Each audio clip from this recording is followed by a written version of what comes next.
Hey, what's up you guys, I'm back on Mars, and today I'm going to be sharing my own opinions and reviewing the new Dragon Ball Super 2019 Broly movie. Now, if you follow me on Instagram, which, follow me on Instagram by the way, you would know that I was going to be uploading a review, and I was very happy to see this movie. So without further ado, let's get right into the video.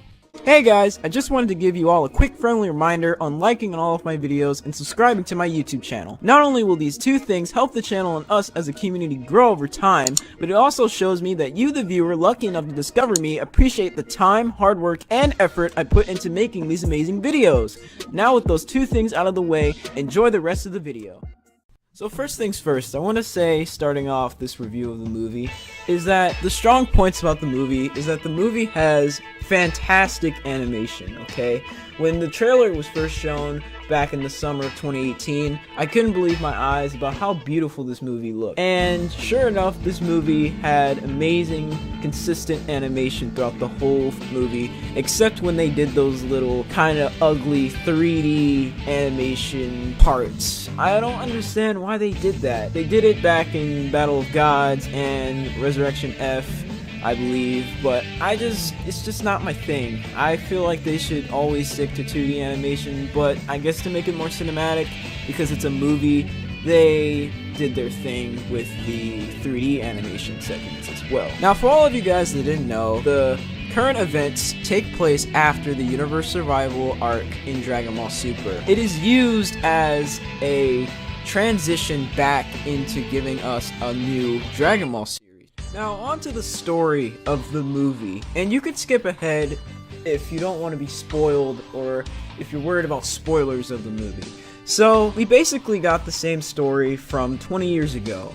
This movie follows the stories of the survivors of the destruction of planet Vegeta, the Saiyan homeworld, that Frieza destroyed in order to try and get rid of the threat of a legendary Super Saiyan, which is what Broly is. It follows the stories of Vegeta, Goku, and Broly as they are the three sole survivors of the destruction of their homeworld planet Vegeta. Now, this is a way better story than Broly just surviving the explosion because of his massive amounts of power and just hating Goku for making him cry in his crib.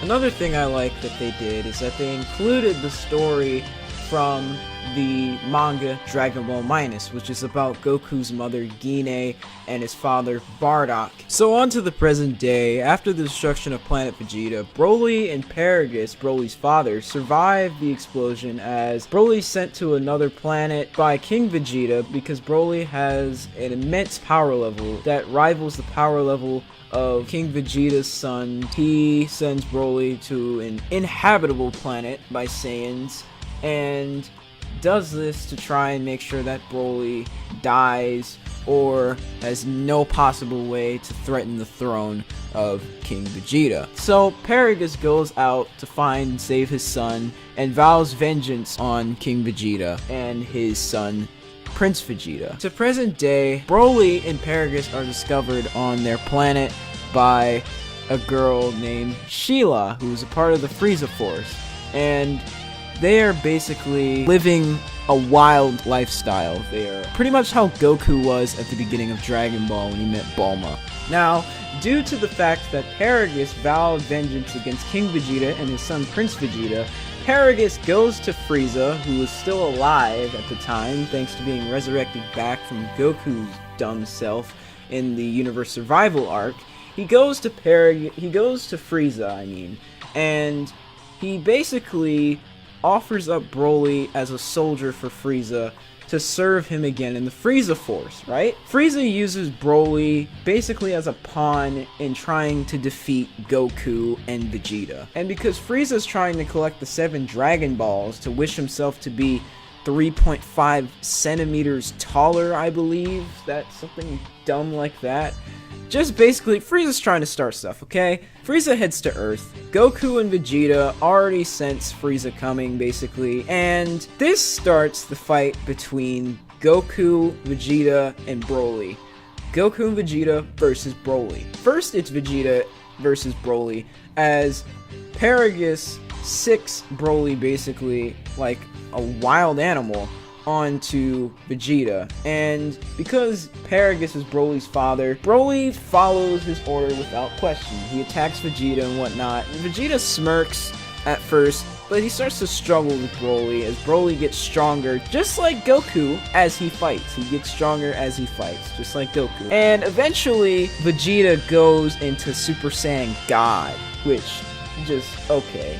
When I saw this happen, I was like, okay, so all the power scaling for this is going completely out the window, which is fine with me, alright? I could care less about the power scaling, even though this movie's canon. It's still a movie. They're gonna try and make this movie look good, and they're gonna try and make it seem like there are things at stake just because of Broly's sheer power that he could stand up to a Super Saiyan God in his base form. So from this point forward, it's pretty much your standard average Dragon Ball fight, but with amazing animation, might I add. Goku eventually fights Broly because he sees Vegeta struggling and he gets bored and he's like, Vegeta, let me have a turn. Like that stuff they did in Resurrection F with Frieza, basically. Goku eventually struggled, like he powers all the way up to Blue because Broly gets a new transformation that I call Primal Rage Mode because it's derived from, like Paragus said, or someone said in the movie, the Uzaru Grade 8 form that Saiyans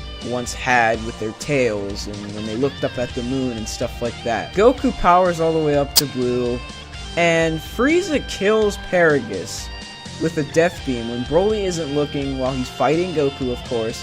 And he blames Paragus' death on a stray Ki Blast that hit Paragus from their fight, from Goku and Broly's fight, right? Broly, like, completely loses his shit, right? And he powers all the way up into the legendary Super Saiyan transformation that we all know and love from the old days. Eventually, Goku gets beat up and he's struggling, and then Vegeta comes in and he's like, let's do this together, like you're struggling, what's going on?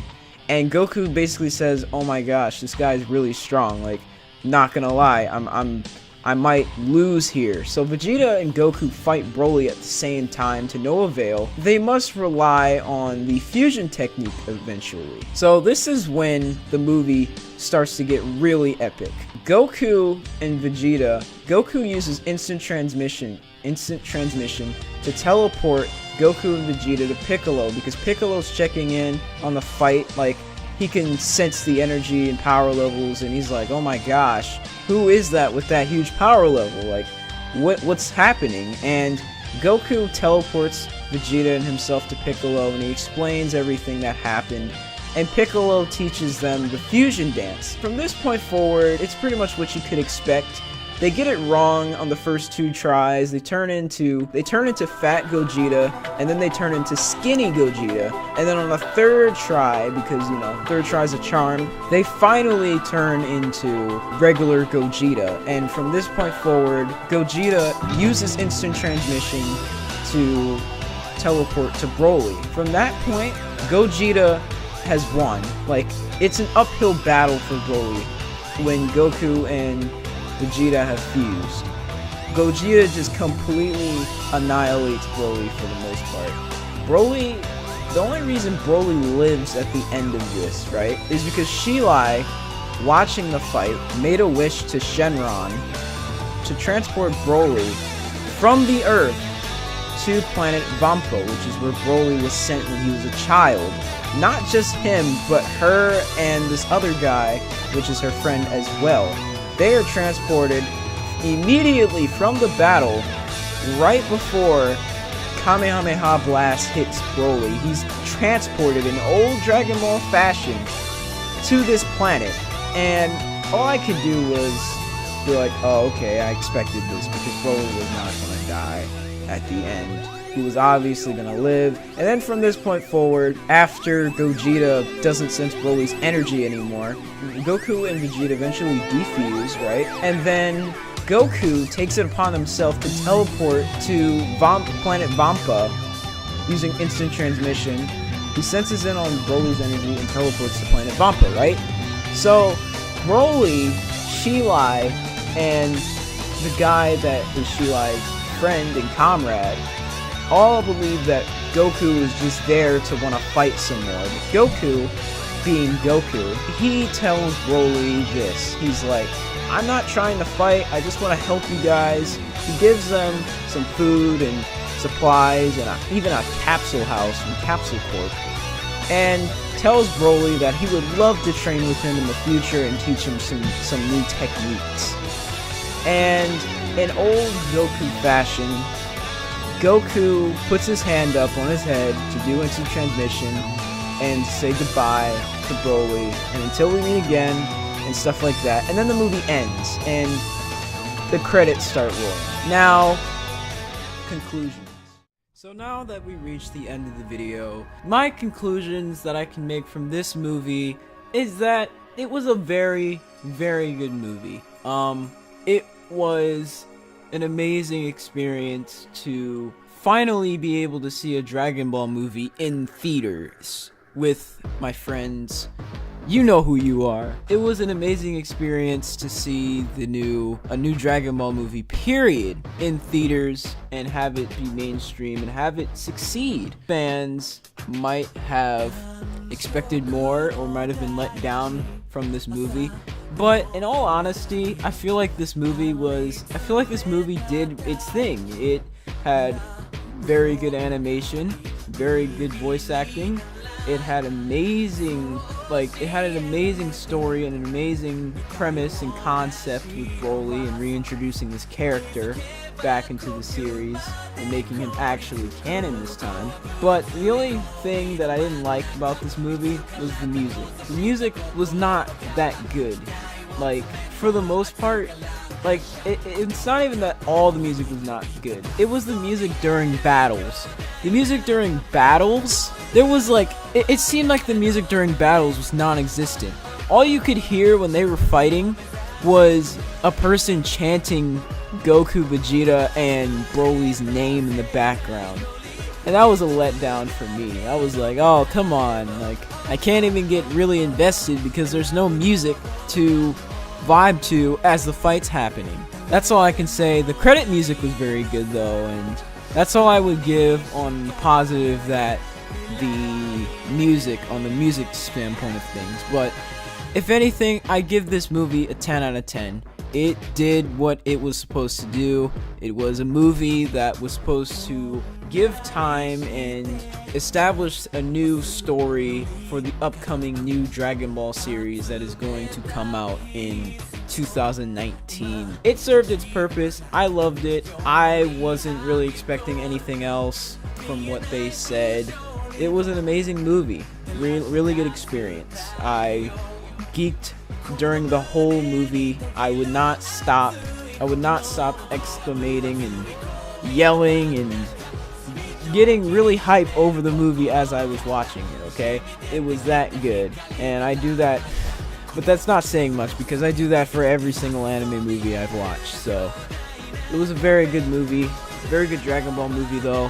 Probably the best I've ever seen. That's all I can really say for this movie. It lived up to my expectations. Yeah, those are my thoughts on this movie. Hope you guys enjoyed the video, and I'll see you in the next one.